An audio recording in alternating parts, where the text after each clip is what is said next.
mga ka-golden. Niya mo na po sa limpukot sa kuan kaning Grand Canyon sa USA mga ka-golden. O na, nindot ba ni kanog kanding mga ka-golden man sa limpukot mga ka-golden. Grand Canyon USA. USA, United States of the West. USD di ay.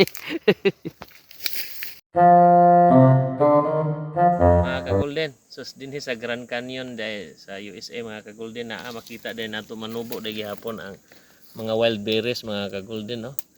Oo mga ka-golden, oh. Sama ni nga ni mga ka-golden.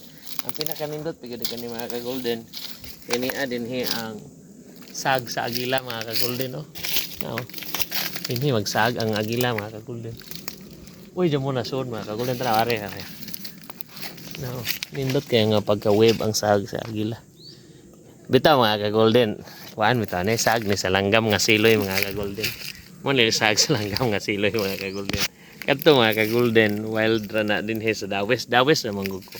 Dawis joke ra to ang mga ka-golden sa dawis ra ko dara.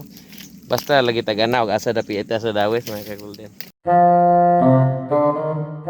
Mga ka-golden, ya padto tay nakit-an nya lain nga sag ya.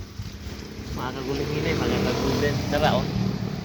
Sag ni sa langgam nga tagulon. Tanaw ko na ba isote. Naawa. Wa ang guro. Pasiyo na mga ka-golden.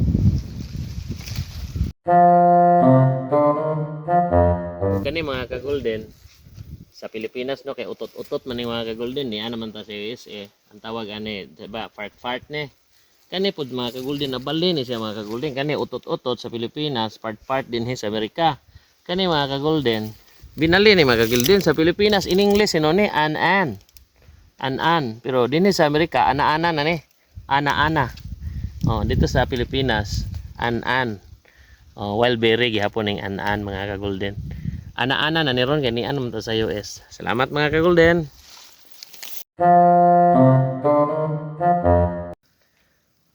Ang nakaila ni mga ka-golden.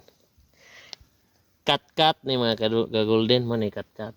Pero sabi ni saya iring-iring. Mo ni iring-iring at mga ka-golden na kay. Mga oras man ni mga ka-golden pero nindot siya nga tanaw.